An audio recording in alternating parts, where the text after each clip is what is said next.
요한계시록 17장 1절에서 7절까지입니다. 다 찾으셨으면 함께 합독할까요? 요한계시록 17장 1절입니다. 시작.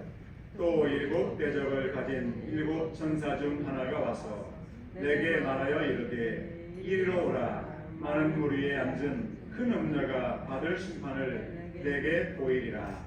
땅의 임금들도 그와 더불어 음행하였고 땅에 사는 자들도 그 음행의 포도주에 취하였다 하고 곧 성령으로 나를 데리고 광야로 가니라.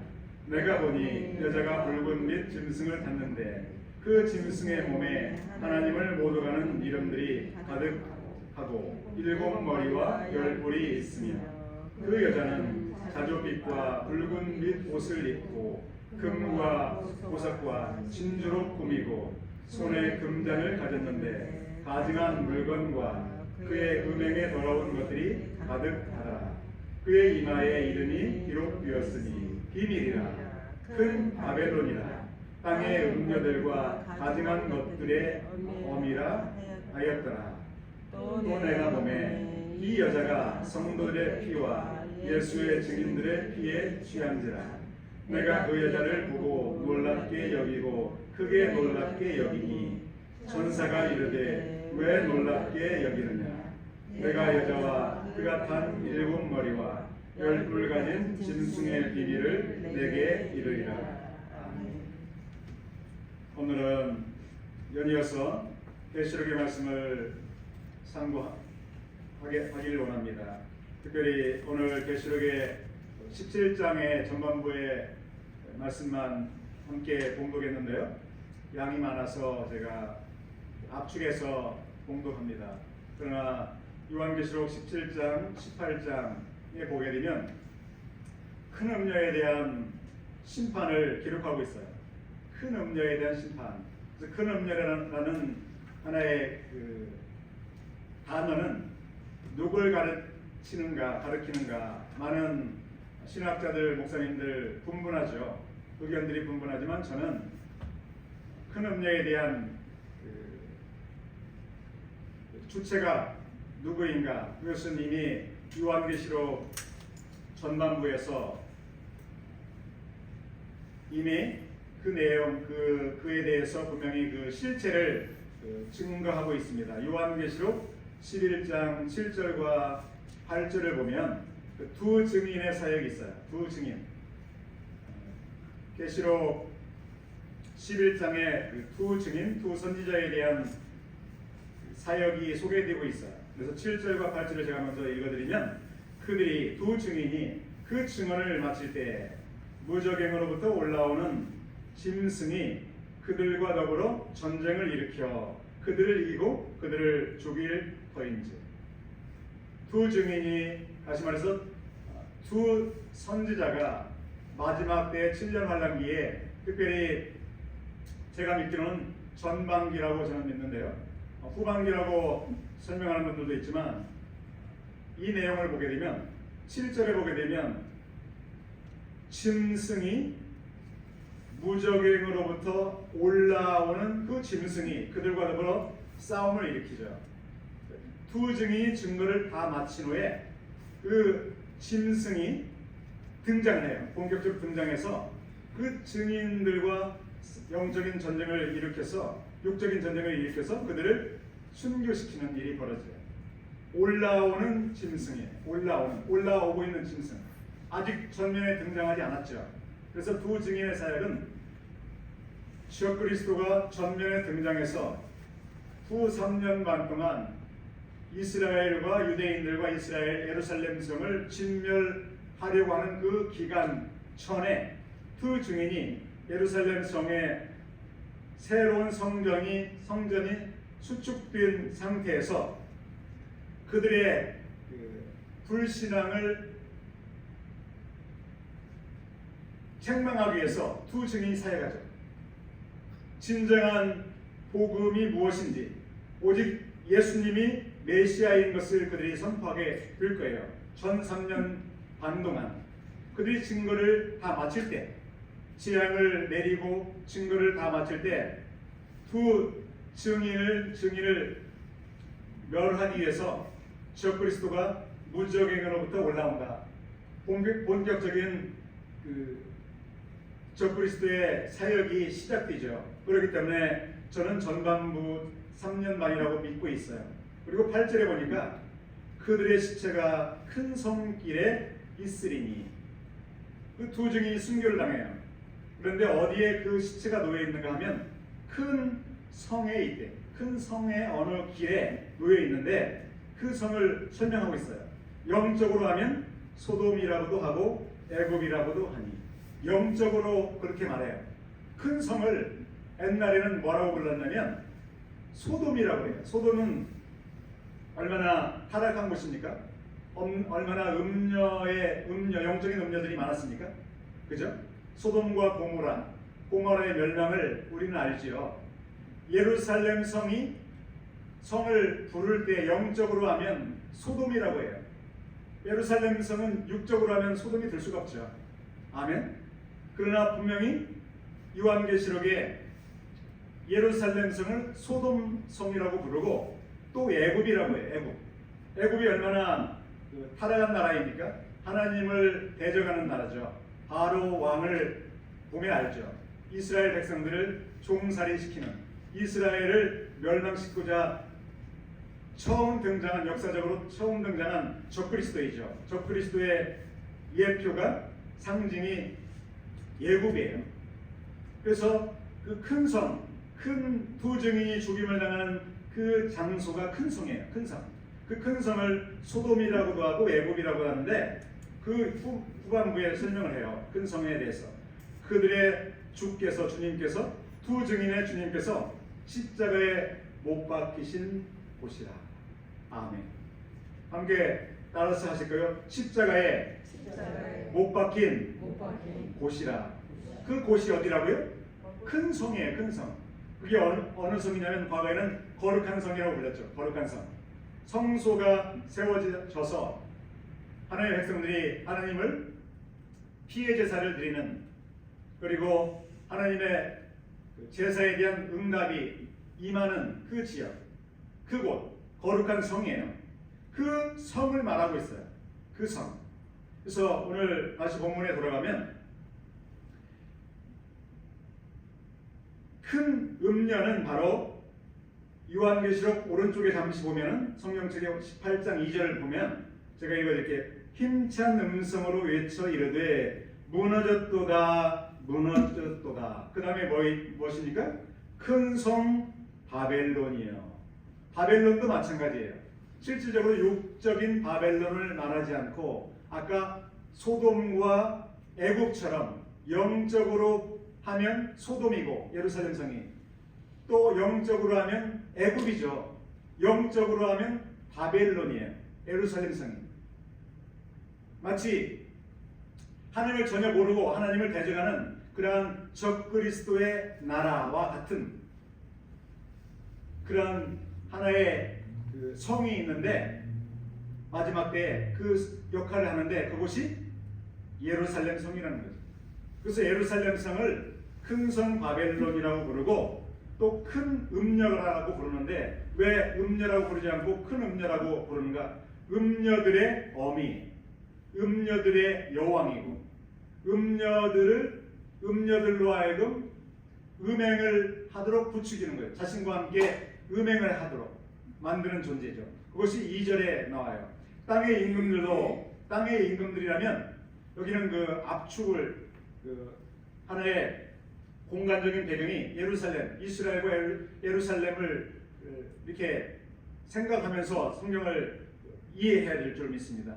그 땅의 임금들은 그 지구상의 전 땅을 말하는 것이나 그 땅에 이스라엘 땅에 예루살렘의 땅에 임금들은 여럿을 말하죠. 그것은 실질적으로 하나의 이스라엘의 그 왕을 말하는 것이 아니라 각 지역별로 거버너가 있죠. 각 지역별로 고을에 하나의 그 통치자들이 있는데 그들을 말하고 있어요. 그 땅의 여러 임금들도 여러 족장들의 수장이죠. 12지파의 하나의 우두머리라고 볼 수 있다고 생각합니다.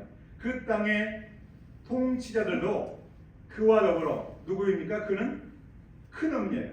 큰 음녀와 더불어 음행하였고 그 땅에 사는 자들도 그 음행의 포도주에 취하였다. 그 음녀에 대한 정체를 말씀하고 있어요. 왜 큰 음녀가 심판을 받아야 하는지 그 이유를 지금 설명하고 있죠. 그런데 더욱더 가증스러운 것은 무엇인가 하면 3절이에요. 곧 성령으로 나를 데리고 광야로 가니라. 내가 보니 여자가 붉은 빛 짐승을 탔는데 그 짐승의 몸에 하나님을 모독하는 이름들이 가득하고, 이렇게 돼 있어요. 큰 음녀가 어떤 일을 벌이고 있는가, 얼마나 가증한 일을 벌이고 있는가. 큰 음녀는 처음부터 큰 음녀가 아니에요. 바벨론이나 애굽이나 어떤 헬라나 로마나 이런 나라들 음녀라고 부르지 않아요. 그들은 처음부터 하나님을 대적하는 세력대예요. 그래서 그들을 적그리스도라고 불러요. 그러나 예루살렘 성은 적그리스도라고 부르지 않아요. 무엇 때문입니까? 이스라엘을 무엇 때문입니까? 하나님의 은혜를 받은 자들이에요. 받은 나라, 선민들이에요. 어제 저는 그 전도 지역에 나가서 그 유대인 할아버지를 만났어요. 유대인 할아버지인데 여기 모자를 쓰지 않아서 유대인인 줄 몰랐죠. 근데 대화하면서 유대인인 줄 알았는데 여기서 오랫동안 유대인으로서 사는 거죠. 리버럴 유대인이에요. 뭐 유대교를 갖고 있지는 않은 것 같아요. 전혀 예수님을 알지 못하고 믿지 않고 그분과 대화하면서 많은 사람들이 이제 유대교를 지키지 않는 사람들이 많다라고 생각이 들어요. 그래서 요한계시록 전반부에 보면 교회들에게 예수님께서 말씀을 하시죠. 책망을 하시고 또 칭찬도 하시는데 특별히 찾아보면 요한계시록 2장 8절 이후에 서머나 교회에 하는 말씀 중에 9절에 보면 내가 내 환난과 궁핍을 알거니와 실상은 내가 부유한 자니라. 자칭 유대인이라 하는 자들의 비방도 알거니와. 그 뒤에가 중요해요. 요한계시록 2장 9절에 보면 유대인이라고 자칭 말해요. 그런데 실상은 유대인이 아니요 사단의 회당이라. 아멘. 유대인이지만 그래서 나는 유대인입니다, 나는 예수님 안 믿습니다 라고 말하지만 실상 유대인이 아니고 유대인의 모습만 갖추고 실상은 사단의 회당입니다. 사단의 종들하는 유대인들이 많다는 거죠. 그만큼 제가 왜 그 말씀을 드리냐면 마지막 때 큰 음녀, 큰 성 바벨론, 다시 말해서 예루살렘 성에는 그러한 자들이 득실거린다는 거죠. 그러한 자들이 악한 유대인들, 정말 표면적 유대인, 이면적 유대인이 아니라 표면 60만 유대인들이 많은 이스라엘 백성들을 인도할 때 선한 길로 인도하지 않고 목자가 양을 인도할 때 푸른 초장으로 인도하죠. 그런데 선한 목자가 아니라 짐승, 이리와 같은 목자예요. 그래서 그들을 예수님께로 하나님께로 인도하는 일을 하지 않고 그들을 잘못 인도해요. 무엇을 보면 알아요? 무엇을 보면 압니까? 정치가들 마찬가지예요.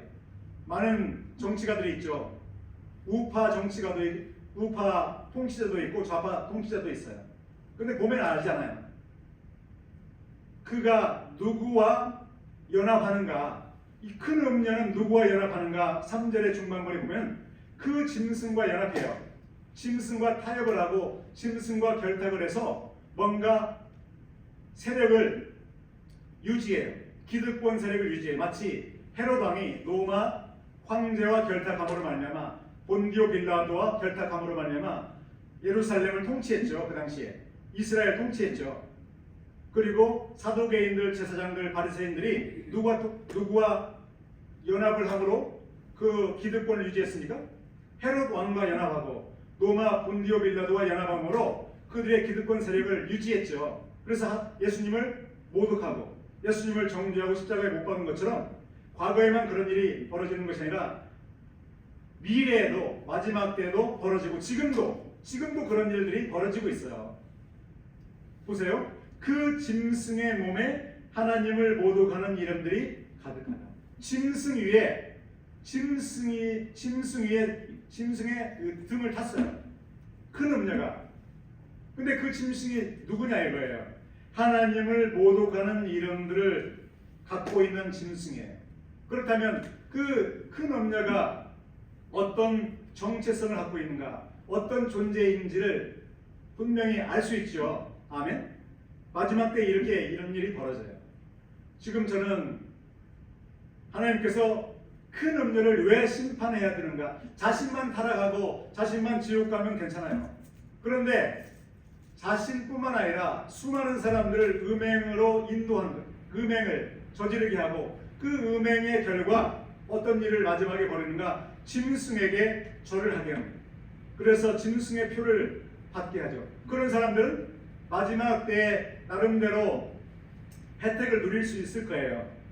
그러나 문제는 무엇입니까? 예수님이 오실 때 어떻게 됩니까? 짐승에게 경배하는 자는 불과 유황불 못에 타는 못에서 영영이 고통을 당하죠. 아멘. 그래서 우리는 분명히 이 시대도 마찬가지입니다. 이 시대에도 큰 음녀가 있고 적그리스도가 있는데 우리가 그 영적으로 깨어있지 않으면 우리는 세상 사람들처럼 나를 편하게 하고 나를 안락하게 하고 나에게 어떤 뭔가를 베푸는, 그러나 속에는 이리예요. 일인데 양의 탈을 쓴 이리들이 많다는 것을 우리는 분명히 알아야 될 줄로 믿습니다. 요한계시록 종말의 복음을 우리가 알지 못하고 이것을 무시하고 우리가 즐거운 그러한 시간을 보내는 것, 이것을 추구한다면 어떻게 되겠습니까? 우리는 분명히 알아야 돼요. 제가 요한계시록을 리스크를 가지고 설교하고 있어요. 사실은 모든 것을 다 알아서 이 계시록을 증거하는 것이 아니에요. 대다수 교회들이, 많은 교회들이 제가 같이 전도하는 교회는 함께 전도하는 동역하는 분들은 큰 교회의 성도들이에요. 장로님도 나오시고 권사님 나오시는데 아주 큰 교회. 그 중에 한 교회는 요한계시록을 한 번도 들어보지 못했다고 말씀드렸어요. 제가 말씀드리는 것은 우리는 구원의 복음, 의롭게 하시는, 우리를 거듭나게 하시는 구원의 복음 이미 통과한 사람들이에요. 그리고 우리는 매일매일 두렵고 떨림으로 구원을 이루라 말씀하셨죠. 빌립보서 2장에서 12절. 그래서 성화의 복음도 우리는 공부해야 돼요. 그래서 성령을 받아서 나의 어떤 육신을 십자가에 못 박고 철저히 내 뜻이 아니라 주님의 뜻만을 위해서 사는 그 성화의 복음을 우리는 공부해야 되지만 더욱더 중요한 것은 이 종말의 복음이 가장 중요해요.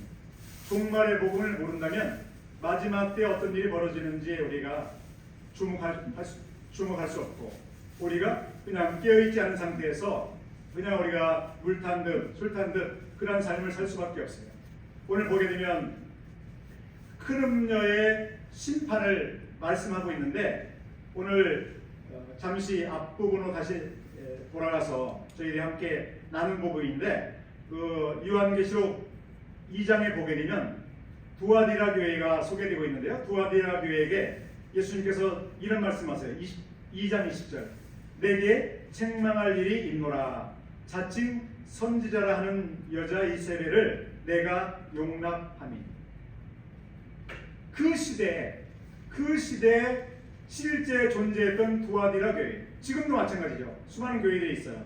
그런데 과거에도 여전히 큰 음녀가 있고, 큰 음녀와 함께 음행하는 음녀들이 있고, 그것을 어떻게 알 수 있는가? 보세요. 여자 이세벨을 내가 용납하니 그가 내 종들을 가르쳐 꿰어 행음하게 하고 우상의 제물을 먹게 하는도다. 마치 큰 음녀같이 그 시대에도 이세벨이라는 음녀가, 큰 음녀가 그 종들에게, 성도들에게 우상의 제물을 먹게 해요. 그 시대에도, 그 시대에 있었고 앞으로도 있다면 지금 이 시대에는 그런 일이 없겠습니까? 22절 볼지어다 내가 그를 침상에 던질 터이요 그 큰 음녀 그 이세벨을 침상에 던질 터이요 이런 말씀이죠.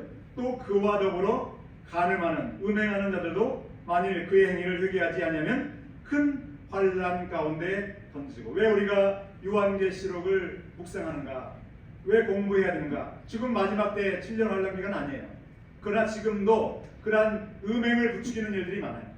세상으로 눈을 향하게 하고 또 세상 사람들이 추구하는 일을 향하게 하고 정말 말씀을 묵상하지 않게 하고 정말 어떤 사람들이 세상 사람 추구하는 어떤 쾌락을 하도록 하고 특별히 문제는 무엇입니까? 가장 큰 문제는 무엇입니까? 정말 죽어가는 사람들이 주변에 있고 가족 가운데 있음에도 불구하고 그들을 돌아보지 않아요. 그들의 장래가 어떠한 비참한 장래 결과를 초래할지 경험할지를 이제 들어 알고 있지만 무관심한 거예요. 그들의 영혼을 살리는 일에 무관심해요.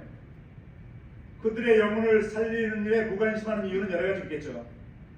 여러 가지 환경이 허락하지 않고 여러 가지 어떠한 그 장애물들이 있지만 실질적으로 그런 장애물들을 다 우리가 극복할 때 해야만 될 줄로 믿습니다. 그런 장애물들을 극복할 때 우리가 우리의 사명을 감당하게 될 줄로 믿습니다. 아멘. 그래서 요한계시록이 주어진 거죠. 마지막 때에 벌어질 일을 왜 이렇게 구구절절하게 기록하는가? 지금 우리와 관계없는 일이 절대 아니에요. 좀 전에 우리 이세벨이라는 거짓 음녀 선지자를 소개해 주셨고 또 그 유대인, 진짜 유대인이 아니라 가짜 유대인들이 그 누구인가? 사단의 해당이라는 말씀을 드렸는데 이 시대에도 그런 일들이 분명히 벌어지고 있는데 우리가 깨어 있지 않으면 우리의 사명을 잊어버리고 우리가 벌거벗은 자로 드러날 수밖에 없기 때문에 우리는 반드시 요한계시록의 말씀을 한 절 한 절의 말씀을 잘 이해하고 해석해서 우리의 삶 가운데 사회 가운데 적용해야 될 줄로 믿습니다. 6절 제가 다시 한번 읽어드리겠습니다. 또 내가 보매 이 여자가 성도들의 피와 예수의 증인들의 피에 취한지라. 이 말씀은 이 큰 음녀가 적그리스도와 함께 연합해서 누구를 지금 핍박하는가, 핍박에 왔는가? 바로 성도들이죠. 이스라엘 백성들을 여기는 의미한다고 가르친다고 저는 믿습니다. 성도들의 피요.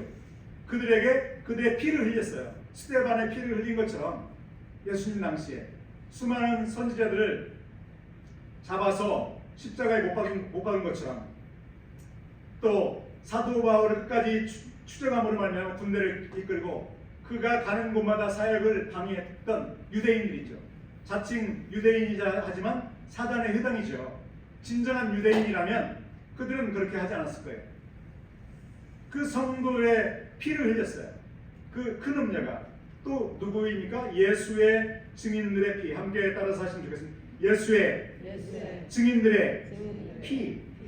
예수의 증인들이라면 바로 사도들을 연상할 수 있죠. 예수님의 증인.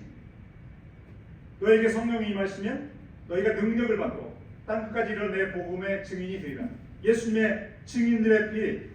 두 증인을 십자가에 못 박은 것처럼 예수의 증인들 성도들을 붙들어서 예수님에 대해서 말하지 못하도록 그들을 핍박하고 순교시킨 거죠. 그래서 사도 요한은 그 일을 보고 크게 놀라요. 너무나 환상적인 것을 봐서 놀란 것이 아니라 너무나 안타깝고 너무나 원망스럽고 너무나 어처구니 없고 너무나 이상해서 정말 이들이 이렇도록 그 하나님의 종들의 증인들의 피를 흘리는데 이들이 아직도 건재한 것을 보고 놀란 것이 아니겠습니까? 이들이 속히 심판을 당해야 되는데 요한계시록 6장에 보게 되면 그 순교당한 사람들이 성도들이 기도하죠. 언제까지 기다려야 됩니까? 요한계시록 6장이죠. 어느 때까지? 요한계시록 6장 10절 큰 소리를 불러 이르되 순교당한 사람들이 거룩하고 참되신 대주제여 땅에 거하는 자들을 심판하여 우리 피를 갚아주지 아니하시기를 어느 때까지 하시려나이까. 이거죠. 사도 요한은 그러한 심정 아니겠어요? 저들을 빨리 심판해서 우리의 피를 갚아주고 더 이상 악이 지속되지 않고 빨리 예수님께서 오셔서 천년왕국을 이루셔야 되는데 여전히 지속되고 있으니까 악한 일들이 이런 심정으로 놀라운 것 아니겠어요? 그런데 천사가 이렇게 말해요. 7절에서 천사가 이르기를 왜 놀랍게 여기느냐 내가 여자와 그가 탄 7머리와 10뿔 가진 짐승의 비밀을 내게 이르리라. 왜 놀랍게 여기나? 놀라지 말라. 왜 놀라지 말라고 말씀할까요? 심판이 이르렀기 때문에. 어떤 심판입니까? 16절이에요. 16절. 15절 16절 읽어드릴게요. 또 천사가 내게 말하되 내가 본 바 음녀가 앉아있는 물, 큰 음녀가 앉아있는 물은 백성과 무리와 열국과 방언들이니라. 16절. 내가 본 바 이 10뿔과 짐승은 10뿔을 가진 짐승은 어떤 일을 하는가? 큰 음녀, 큰 자가 빠졌어요. 음녀를 미워하여 망하게 하고 벌거벗게 하고 그의 살을 먹고 불로 아주 살리라. 한때 큰 음녀가 적그리스도 짐승의 등을 타서 연합해서 그가 하고자 하는 악한 일들을 벌였죠. 음행을 하고 심지어 예수님의 증인들을 십자가에 못 박았죠. 그런데 사도 요한이 보니까 왜 그들을 심판하지 않으시는가? 왜 그들의 악행을 중단시키지 않는가? 의아한 가운데 질문하니까 의아합니까? 그의 심판의 내용을 말씀하고 있어요. 누구에 의해서 죽임을 당하는가? 누구에 의해서 그가 벌거벗게 되는가? 그 호화로운 그러한 금빛 옷을 입고 또 나오죠? 금과 보석과 진주로 꾸미고 손에 금잔을 가졌어요. 4절. 그런데 안에서 보면 가증한 물건과 음행에 더러운 것들이 가득해요. 정말 호화로워요. 정말 여왕과 같아요. 그런데 무엇입니까? 16절. 음녀를 미워하여 망하게 하고 하나님께서 그 음녀를 미워하게 해요. 적그리스도가 짐승이 아주 살인할 정도로 미움이 생긴 거죠. 벌거벗게 하고 그 호화로운 옷을 다 벗기는 거죠. 벌거벗겨서 아주 부끄러운 상태로 만들고 결국 무엇입니까? 그의 살을 먹고 불로 아주 살리라. 여자니까 이렇게 표현하죠. 그러나 예루살렘 성이 큰 음녀라고 말씀드렸죠. 예루살렘의 성의 몰락을 말해요. 완전한 심판을 말하는 거죠. 한 여자가 이렇게 멸망하듯이 그 큰 성, 그 자칭 유대인이라고 하지만 실제 유대인이 아닌 그러한 사단의 유당들이 모인 예루살렘 성의 통치자들이 이런 악행을 벌이고 음행을 하면서 적그리스도와 공무함으로 구원받기로 작정된 이스라엘 백성들을 이제 음행하게 할 때 하나님께서는 결국 그 주체자들을 어떻게 심판하는가? 살을 먹고 불로 아주 살으리라.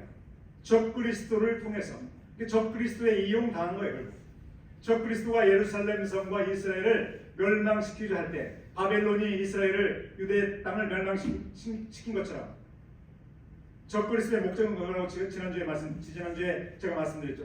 한 사람도 남기지 않고 유대인들을 멸종시키고자 하는 것이 적그리스도의 그 일이죠. 회개이죠. 그러나 하나님은 그 일을 끝끝내 막으시고 아브라함과 맺으신 언약, 남은 자를 구원하시기 위해서 그 계획을 진행 중에 계시죠. 오늘 함께 큰 음녀가 왜 심판을 받아 마땅한가? 그는 회개하는 그런 가능성은 전혀 없어요. 그러나 그에 붙들린 사람들, 잘못 음행으로 이끌리는 사람들은 그 누구로 말미암아 회개하게 될까요? 바로 6절에서 함께 읽은 것처럼 성도들과 예수님의 증인들. 그들 비록 순교를 당하지만 그들의 사명은 무엇입니까? 아직 눈이 어두워서 적그리스도의 정체, 음녀의 정체를 모르고 무지하게 따라가는 사람들을 깨우치기 위해서 복음을 선포하는 그 사명자들이 있다는 거죠. 그 사명은 마지막 때에만 필요한 것이 아니라 지금 이때에도 반드시 필요한 줄로 믿습니다. 아멘. 그 일을 위해서 우리 교회를 세우셨고 우리 성도들을 세운 줄로 믿습니다. 그래서 우리 종말 복음을 공부하는 이유가 무엇입니까? 마지막 때에 심판이 환란이 있다는 거 그것만 알아서는 안 되죠. 그 시기에 이 시기에 우리가 부름받은 저희들이 무엇을 해야 될 것인가? 여러 가지 장애물들이 있지만 그 장애물들을 성령의 능력으로 이겨버리고 순교의 어떤 위기에 있을지라도 나의 그 장래 받을 상급을 바라보고 끝까지 복음을 증거하는 저희들 되어야 될 줄로 믿습니다. 아멘. 그러한 결단이 우리 모두에게 이 아침에 있기를 주님의 이름으로 간절히 소원하며 축복합니다. 기도하겠습니다. 아버지 하나님,